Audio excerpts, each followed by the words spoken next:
was close to midnight when Emily drove home along Highway 9. The rain was heavy, and the road was dark. To keep herself awake, she spun the radio dial, skipping past music and static. And then, a voice. Not music, not ads. A woman's voice. Calm, cold, like she was reading the news. Emily Carter, 26 years old, last seen driving on Highway 9. Emily's stomach twisted. She pulled her eyes from the road, staring at the radio. The woman kept speaking, steady, detached. Her car was found abandoned. Windows shattered, eyes missing. Emily shut the radio off instantly. Her hands trembled on the wheel. She forced a laugh under her breath. Some creepy late-night show, she told herself. A coincidence, nothing more. But minutes later, without her touching it, the radio flicked back on. The woman on the radio said, her hands were broken, fingers bent backwards, like someone didn't want her to fight. Emily gritted her teeth. No, no, no. She reached for her phone. No signal. The rain pounded harder, and then she saw headlights in her rearview mirror.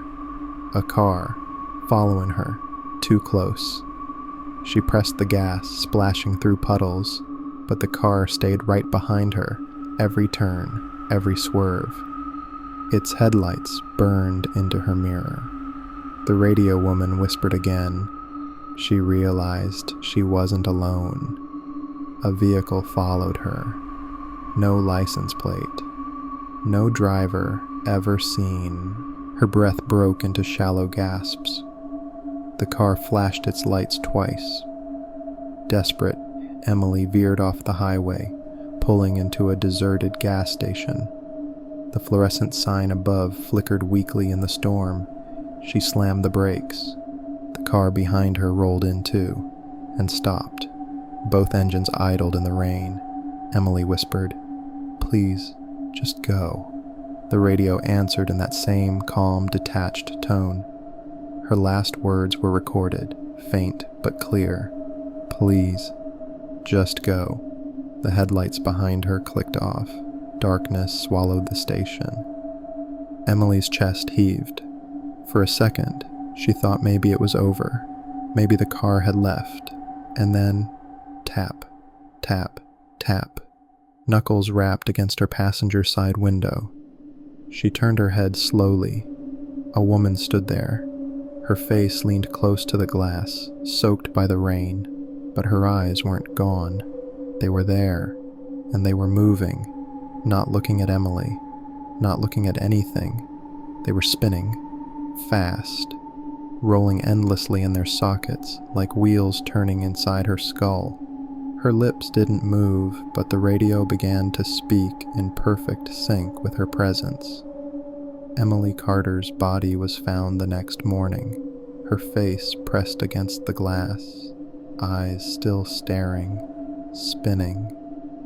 But Emily wasn't the first. For years, Highway 9 has carried a story. Locals call it the last broadcast.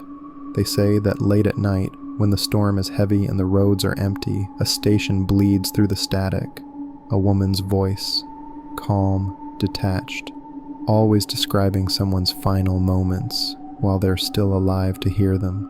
Most people laugh it off as an urban legend, but ask the sheriff's department about the missing persons reports and you'll see the pattern. The drivers are always last seen heading down the same stretch of road, always near the old gas station, and none of them ever come back.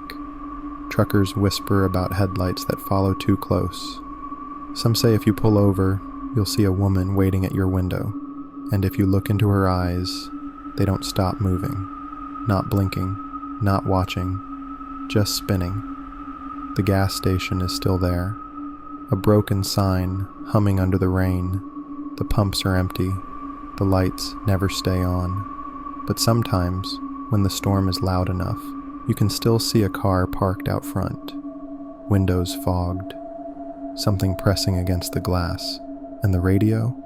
The locals swear it never lies. If you ever hear that woman's voice, don't listen, don't slow down, don't look back.